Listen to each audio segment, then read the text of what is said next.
아멘. 할렐루야. 아멘. 예수님의 고난이 우리에게는 은혜요 선물인 줄로 믿습니다. 그 믿음으로 승리하시기를 주의 이름으로 축원을 드립니다. 오늘은 요한복음 4장 27절에서 54절의 말씀을 통해 표적과 기사를 보지 못하면 도무지 믿지 아니하리라 라는 제목으로 말씀을 전하겠습니다. 우리가 이 믿는 그리스도교 개신교라는 종교는 참 피곤한 종교 같습니다. 축복만 받고 싶어서 예수님 주십시오라고 기도하면 사람이 떡으로만 살 것 아니요 라고 말씀하시는 것 같습니다. 고통당해서 살려달라고 이야기하면 환난은 인내를, 인내는 연단을, 연단은 소망을 주신다고 하시면서 그 환난 견뎌내라, 너가 감당할 시험만큼 주신다고 하시는 것 같습니다. 좀 편하게 살고 싶은데, 세상에 사람과의 관계 속에서 잘 살아가고 싶은데 오른뺨 맞으면 왼뺨 돌려대라고 하시면서 7번씩 70번을 용서하라고 하시는 것 같습니다. 풍족한 삶을 살고 싶어서 좀 많이 주십시오, 넉넉한 삶을 간구하면 먼저 그의 나라와 그의 의를 구하라고 우리에게 말씀하고 계십니다. 참 피곤한 종교를 우리가 믿고 있습니다. 아이러니하게도 이런 축복만을 바라보려는 우리의 믿음의 시선을 사도 요한 선생님은 우리에게 이 사순절 기간을 통해 말씀으로 도전하고 싶으셨나 봅니다. 사순절 묵상하는 이 본문의 제목들만 봐도 참 큰 도전들이 됩니다. 나는 쇠하나 너 흥해라 라는 말씀 앞에 고통 감내하시면서 우리에게 십자가 약속을 허락하여 주신 그 예수님의 모습이 생각납니다. 세상 욕망과 환난의 목마름 때문에 갈급함에 빠져있는 우리에게 영생수를 허락하여 주신 것이 우리에게 은혜이자 선물임에 아멘하게 됩니다. 요한 선생님의 기록을 통한, 이 요한복음의 기록을 통한 그 질문 앞에 우리의 믿음을 다시금 점검하게 되는 것 같습니다. 오늘의 제목도 그러합니다. 표적과 기사만 믿지 말아라 도전하시는 것 같습니다. 사실은 표적과 기사만 믿고 싶은 믿음일 때가 있는데 말입니다. 그러나 이 도전은 삶의 변화, 즉 영적인 놀라운 성숙을, 주님과 가까워진 그 영적인 성숙을 우리에게 가져올 줄로 믿습니다. 못 견딜 것 같았던 고난을 견뎌내게 하고 그 견뎌냄을 넘어 감사로 변하는 나의 삶을 볼 때는 와, 참 신기하다라는 고백이 나오게 되죠. 고통이 축복이 됨을 찬송하게 됩니다. 열매 없는 삶인 것 같은데 그것이 아니라 내 삶 가운데에 하나님의 완벽한 계획표대로 걸어가고 있구나, 이것을 고백하게 되는 것입니다. 고통이 아니라 과정이었구나, 축복이었구나, 이것을 고백하는 것만으로도 삶의 엄청난 변화입니다. 이것이 다름 아닌 주님이 기뻐하시는 믿음의 여정이라는 것을 우리가 생각할 때에 아멘하며 믿음의 길을 걸어가게 되는 것입니다. 사마리아 여인의 삶도 그렇게 변했습니다. 끝날 것 같은, 비참할 것 같았던, 거기서 절망으로 끝날 것 같았던 그녀의 삶이 예수님을 만났을 뿐인데 변화했습니다. 또 오늘 43절부터 시작되는 그 예수님을 믿는 믿음으로 변화된 왕의 신하와 그의 가족들의 모습이 기록되어져 있습니다. 오늘의 본문을 통해서 보여지는 또 이 사도 요한, 아니 더 나아가 하나님께서 우리에게 주시고자 하는 말씀, 교훈은 어떤 것인지 몇 가지로 나누어 은혜를 나누고자 합니다. 첫째로, 믿으면 전하게 됩니다.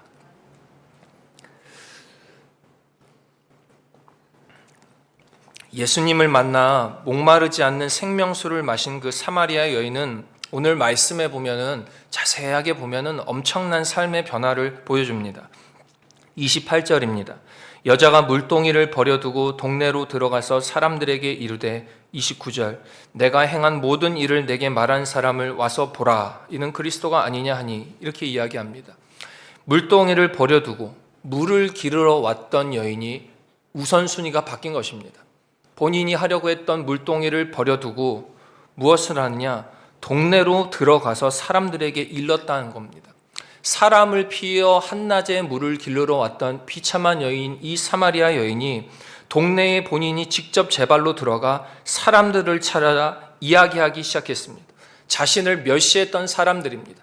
자신을 비난했고 이야기했던 사람들입니다. 그런데 그 사람들에게 이야기하고 전하는데 무엇을 전하느냐? 내가 행한 일을 나에게 말한 사람, 내가 행했던 일, 나의 부끄러운 과거를 이야기하더라 이겁니다. 내가 5번 이혼했고 지금 남자 동거하고 있는 비참한 인생이고 비참한 삶인데, 고난뿐이었던 현재의 삶인데도 수근수근됨이 싫어서 피하고 숨겼는데도 자기 입으로 자기의 죄를 고백하더라 이겁니다. 그리고 그것을 나에게 말한 그 사람을 보라 하면서 그 사람은 메시아 그리스도가 아니냐라고 선포하고 있는 것입니다. 이것이 주님을 만난 사람의 모습입니다. 이 사마리아 여인은 부끄러운 비참함 속에서 살던 그 인생이 예수님을 만나고 변했습니다. 예수님을 만남으로써 그녀의 삶을 짓눌렀던 그 죄의 무게가 고통의 무게로부터 풀려나 완전한 자유의 인생이 된 것입니다. 숨기려던 죄와 숨기려던 연약함을 고백함으로 그 연약함을 용서하실 뿐만이 아니라 그 연약함을 통해 더욱더 영적의 성숙함으로 인도해 가시려는 그 예수님의 의도를 체험한 이 사마리아인, 이것이 바로 주님을 만나게 되면 체험하게 되는 여러분과 저의 기쁨인 것입니다. 죄에 빠져 허덕이는 삶이 아니라 기쁨의 삶으로 변화시키는 것이야말로 예수님이 우리에게 보여주시려는, 이 사도 요한이 이 성경을 통해 우리에게 이야기하려는 복음이자 십자가의 능력인 것입니다. 그런데 복음의 삶은 여기서 끝나지 않았습니다. 한 사람을 변화시켜서 너 혼자 기뻐해라 수준으로 끝나지 않았다는 겁니다. 예수님을 만나 자신이 내가 하나님의 사랑하는 딸이었구나, 이것을 발견한 이 사마리아 여인은 마을 사람들에게 달려갔습니다. 전에 자신을 부정하게 여기고 자신을 힐난했던 그 사마리아에 사는 그 사람들에게 찾아가,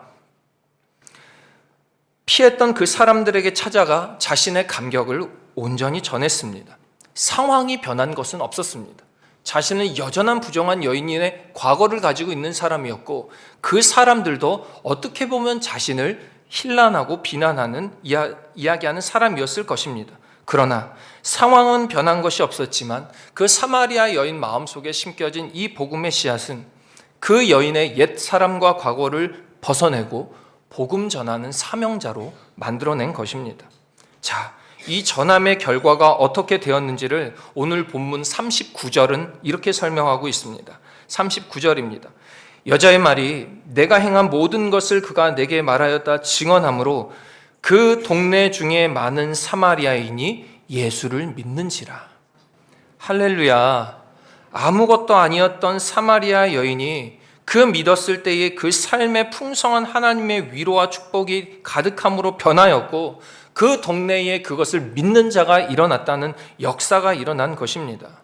이때에 예수님의 마음이 어떠하셨을지를 간접적으로나마 확인할 수 있는 장면이 31절부터 나오는데, 제자들과의 식사하세요 장면입니다.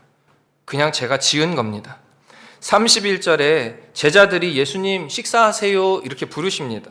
배고픔이 그들에게도 있었고 선생님이신 예수님도 이제 좀 배고프시겠다 싶었나 봅니다.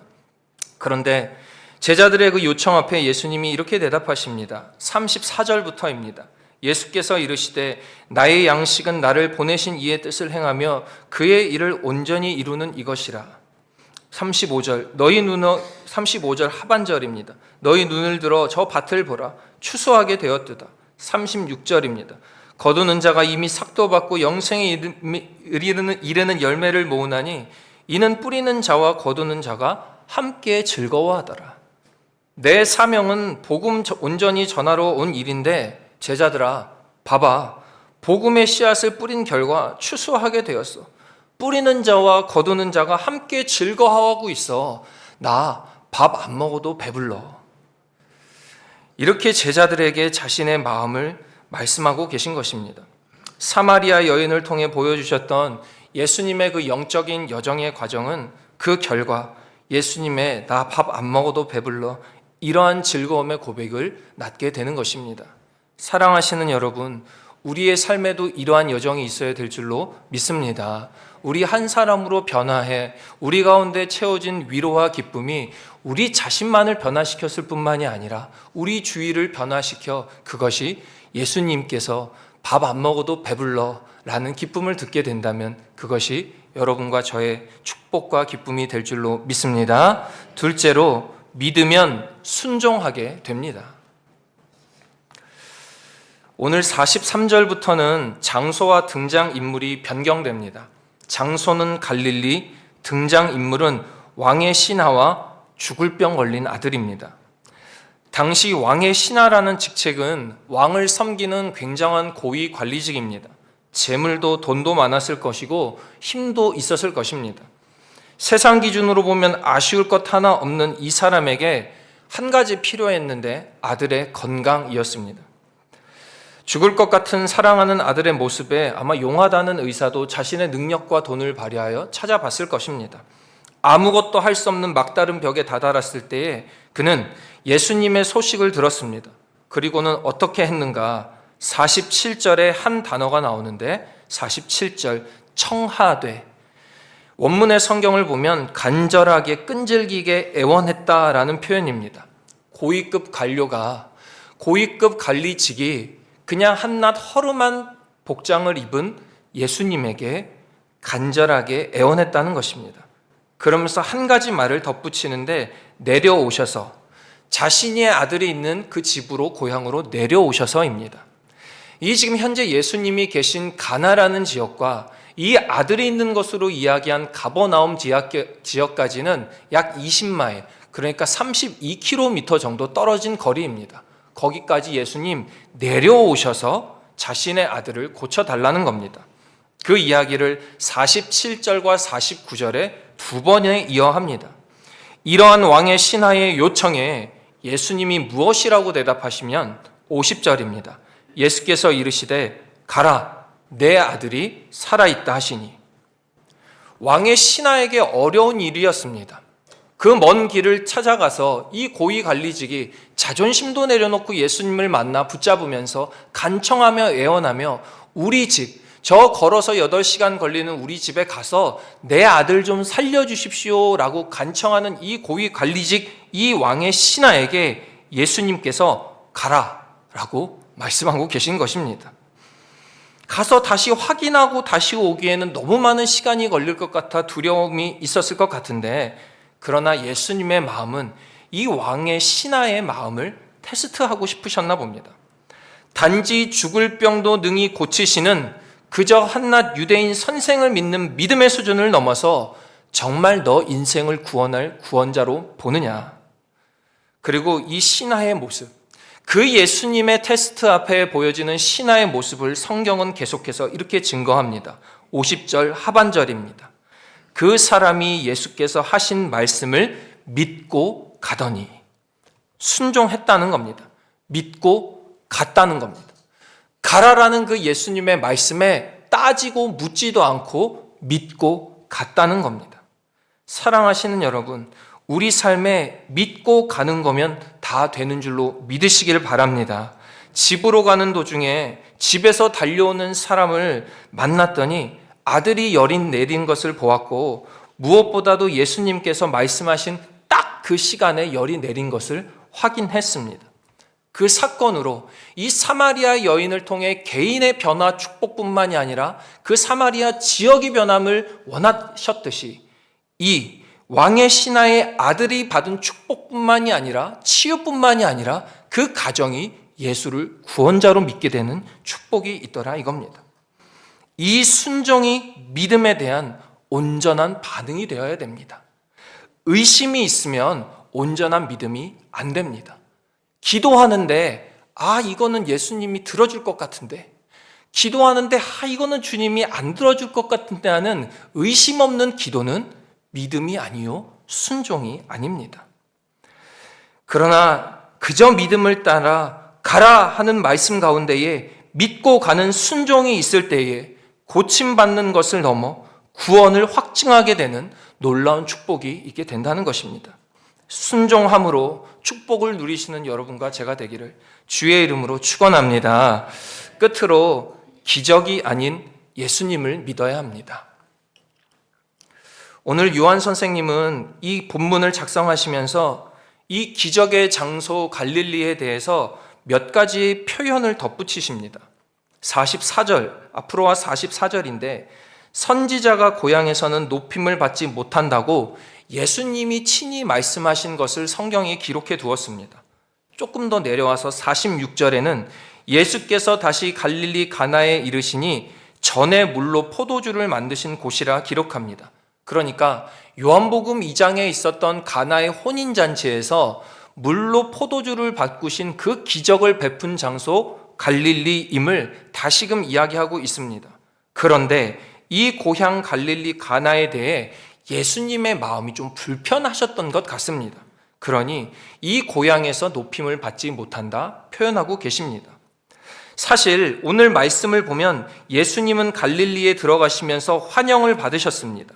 45절에 보니까 갈릴리에 이르심에 갈릴리인들이 그를 영접하니라고 환영하던 모습을 보았다는 겁니다. 그런데 그 환영의 이유가 예수님의 의도와는 달랐습니다. 45절입니다. 갈릴리에 이르심에 갈릴리인들이 그를 영접하니 이는 자기들도 명절에 갔다 예수께서 명절 중 예루살렘에서 하신 모든 일을 보았음이더라. 예루살렘에서 하신 모든 일을 보아 예수님을 환영했다는 겁니다. 예수님께서 보이신 기적과 표적을 보고 하셨던 일들을 보니까 무언가를 기대하는 기대감 때문에 환영했다는 겁니다. 그런데 예수님은 이것을 불편해 하셨다는 겁니다. 그리고는 무척이나 직설적으로 표현하고 말씀하십니다. 48절입니다. 예수께서 이르시되 너희는 표적과 기사를 보지 못하면 도무지 믿지 아니한다. 예수님께서 갈릴리로 와보시니 사람들은 온통 그 기적과 표적에만 관심이 있었습니다. 지금 우리말로 기도 응답과 복에만 관심이 있었다는 겁니다. 예수님을 환영하며 예수님 오셔서 감사합니다라고 예수님을 영접하는 그 모든 사람들도 예수님을 메시아로 받아들이는 것이 아니라 나의 복을 들어주실 자동 판매기로 보았다는 겁니다. 이것이 예수님의 마음의 한편을 불편하게 하고 무겁게 했다는 겁니다.